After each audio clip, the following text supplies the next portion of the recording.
नमस्कार, मैं सुनील कुमार आपका स्वागत करता हूं आपके अपने चैनल क्या ऐसा होता है में। दोस्तों, आज का मेरा वीडियो काफी लोगों को बहुत बुरा लगने वाला है और काफी लोगों की आंखें खोलने वाला है। अच्छा, आपसे एक सवाल पूछता हूं, बताइए जो लोग पढ़े लिखे नहीं हैं वो हमारे देश में क्या योगदान देते हैं जानते हैं? वोट देने के काम आते हैं, राजनीतिक पार्टी की सत्ता बनाने के काम आते हैं, उसके अलावा भूल जाइए। इसी प्रकार दोस्तों, जिन लोगों को अपने धर्म की जानकारी नहीं है वो क्या काम आते हैं? वो पंडित जी की जेब भरने के काम आते हैं, केवल इसके अलावा कुछ भी नहीं। दोस्तों, हमने काफी बार ऐसा देखा है कि लोगों को पूजा के संबंधित या अपने धर्म से संबंधित किसी प्रकार की कोई जानकारी नहीं है। बड़ी समस्या है, लोग अपने धर्म को नहीं जानते। अपने धर्म को समझना चाहिए। सभी प्रकार के धर्मों में सनातन धर्म को सबसे श्रेष्ठ और सबसे पुराना बताया है। और समस्या दोस्तों कब आती है कि जिनके कंधों पर सनातन धर्म टिका हुआ था, करीब 90 से 95% लोगों ने उसी को धंधा बना लिया, व्यापार बना लिया। समस्या वो है। सोचिए, मैंने खुद ने देखा है, त्र्यंबकेश्वर में लोग जाते हैं, उन्हें यह पता नहीं होता कि पूजा कितने लोगों के साथ बैठने वाले हैं, किसी को नहीं पता रहता। फोन पर बात होती है, मुझे पूजा करवानी आ जाइए, और उसके पश्चात एक समूह का हिस्सा बना दिया जाता है।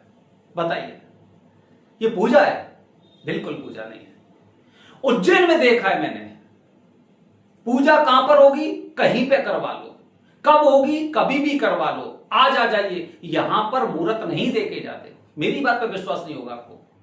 आप अभी उज्जैन में त्र्यंबकेश्वर में फोन करके देखिए और पूछिए, त्र्यंबकेश्वर में पूछिए, मुझे कालसर्प की पूजा करनी, नहीं बताएंगे कि आपकी पूजा ग्रुप में होगी।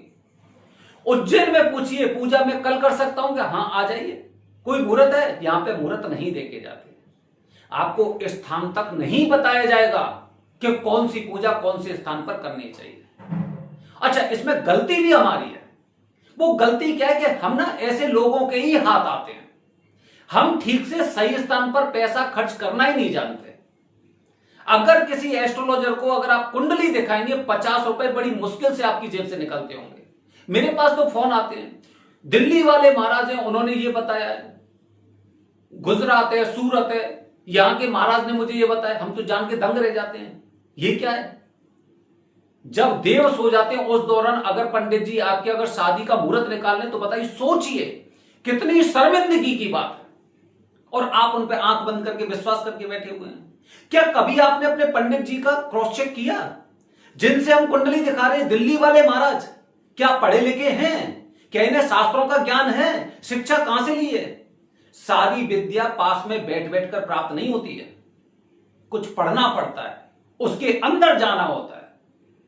अगर हम किसी प्रकार का पूजन कर रहे हैं तो सबसे पहले हमें पता होना चाहिए स्थान कौन सा है। उज्जैन में क्या आप में से आप पूछिए सभी लोगों से, हमें पूजा करनी है मंगल दोष की, बताइए कहां पर करें? कोई नहीं बताएगा आपको। 100 में से 99 लोग बताएंगे मंगलनाथ मंदिर में पूजा करिए। उज्जैन में पूछिए, मुझे कालसर्प दोष की पूजा करनी है, 100 में से 100 लोग बताएंगे घाट पर पूजा करिए। त्र्यंबकेश्वर फोन करिए, उनसे पूछिए मुझे पूजा करनी, कोई नहीं बताएगा आपको कि आप एक भीड़ का हिस्सा बनने वाले हैं और उन पंडित जी की जेब भरने वाले हैं। ये चल रहा है। वजह क्या है कि हम सस्ते के लिए मर जाते हैं। हमें विधि विधान से कोई कार्य नहीं करना है। दोस्तों सोचिए, लोग क्यों कहते हैं, आखिर क्यों कहते हैं कि मुझे पूजा का फल प्राप्त नहीं हुआ? मैं जगह जगह चक्कर काट काट के मैं परेशान हो चुका हूं, लेकिन पूजा का फल प्राप्त नहीं हो। क्यों? क्योंकि ना तो हम जानते हैं कि कौन सी पूजा कब करनी चाहिए, और ना सामने वालों ने बताया।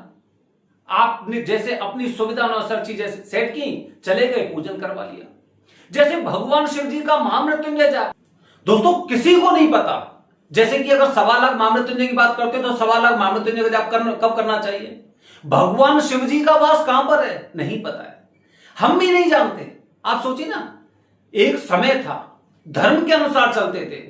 अगर जनेऊ धारण करना है, उपनयन संस्कार करना है, शिक्षा प्रारंभ करनी है, तो सबसे पहले पंडित जी से मुहूर्त पूछते थे कौन सा है। क्योंकि कुछ नक्षत्र के अनुसार मुहूर्त निर्धारित होते हैं।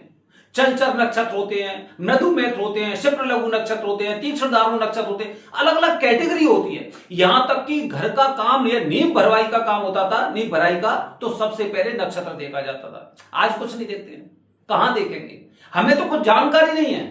हम तो हर कार्य सस्ते में करना चाहते हैं और सस्ते के चक्कर में हम उनकी जेब भर देते हैं। यह समस्या है दोस्तों। इसी प्रकार दोस्तों माता बगलामुखी का पूजन, लोग यहां पर बहुत बड़ा बड़ा पूजन करने आते हैं। फोन मिलाइए, पूछिए माता बगलामुखी का पूजन कब होगा, कब करना चाहिए, कोई नहीं बताएगा, नहीं बताएगा। हम तो बस ये चाहते हैं कि पैसे से हम चीजों को खरीद लें। पैसा अच्छा खासा ही लोग खर्च करके आते हैं, लेकिन यह जानकारी नहीं है कि कौन सी पूजा कौन से नक्षत्र में करनी चाहिए। माता बगलामुखी का पूजन एक ऐसा पूजन है जो समस्त प्रकृति में से नकारात्मक शक्ति को खत्म कर देता है। माता बगलामुखी 10 महाविद्याओं में से 8वीं महाविद्या है, 8वीं महाविद्या। और 8वां भाव कुंडली में मृत्यु से संबंधित, आयु से संबंधित होता है। मतलब जब नकारात्मक शक्तियों के कारण मृत्यु तुल्य कष्ट जीवन में प्रतीत होता है, तो लोग यहां पे माता बगलामुखी का पूजन करने आते हैं, लेकिन पता ही नहीं है पूजन कब करें। तो सुनिए, नियम के अनुसार कार्य करेंगे तो पूजा का फल प्राप्त होगा। आप जिस तरह से लोगों, मतलब कहते हैं ना कि हमें पूजा का फल प्राप्त नहीं हुआ, पता नहीं पंडित जी ने क्या किया था।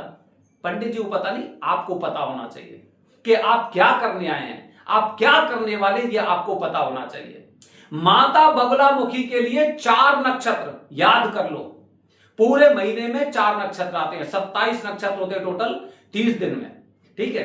तो एक नक्षत्र लगभग 1 दिन रहता है। 27 नक्षत्रों में से 4 नक्षत्र में माता बगलामुखी का पूजन किया जाता है। माता बगलामुखी का कौन कौन से हैं?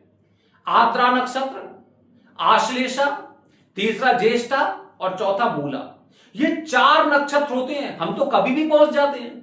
इसके अलावा यदि इन नक्षत्रों को आपके आसपास से दूर है कि किसी इंसान की बहुत ज्यादा समस्या है और आज ले जाना ही पड़ेगा, तो फिर उसके लिए हम ऑप्शनल एक शनिवार का दिन होता है।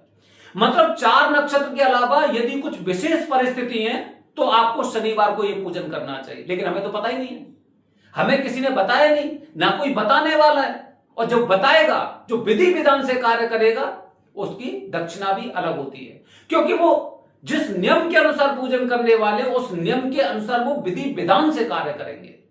माता बगलामुखी का लाल मिर्ची का पूजन होता है, 7 से 8 घंटे चलता है, 7 से 8 घंटे जो संपूर्ण पूजन होता है।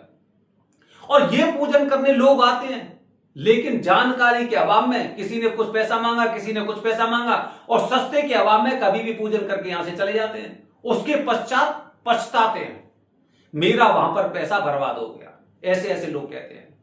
तो सबसे पहले तो ऐसे पंडित जी से दूरी बना के रखिए, जो आपको ठीक से ज्ञान नहीं दे, जो आपको ठीक से जानकारी नहीं दे, उसे किसी प्रकार की दक्षिणा देने की आवश्यकता नहीं है। यह आपको ध्यान रखना चाहिए।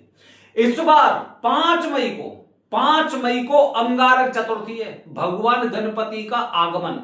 अंगारक चतुर्थी मंगलवार को अंगारक चतुर्थी 5 मई की है, और इसी दिन ज्येष्ठा नक्षत्र है। जैसे मैंने आपको 4 नक्षत्र बताए थे ना, आद्रा, आश्लेषा, ज्येष्ठा और मूला।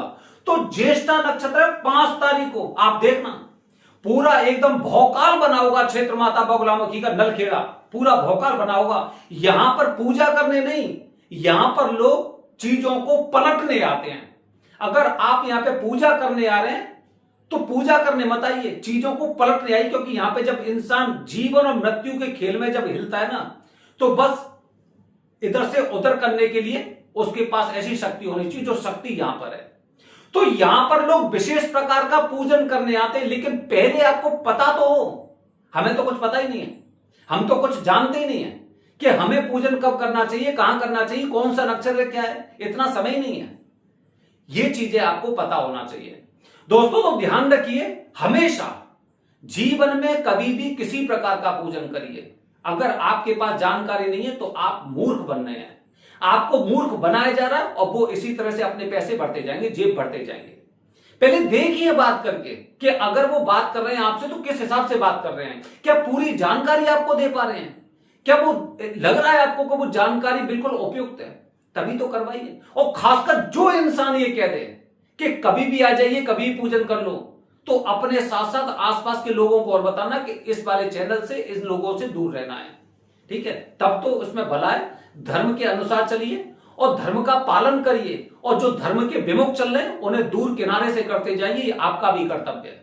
बने रहिए हमारे चैनल के साथ दोस्तों। ध्यान रखिए 5 मई अंगारक चतुर्थी, माता बगलामुखी का सर्वश्रेष्ठ, साल का सर्वश्रेष्ठ मुहूर्त है, साल का सर्वश्रेष्ठ। तो इससे पहले आप पहले से तैयारी करिए, और पूजा से संबंधित अगर किसी प्रकार की जानकारी चाहिए तो इस दिए गए नंबर पर संपर्क करिए।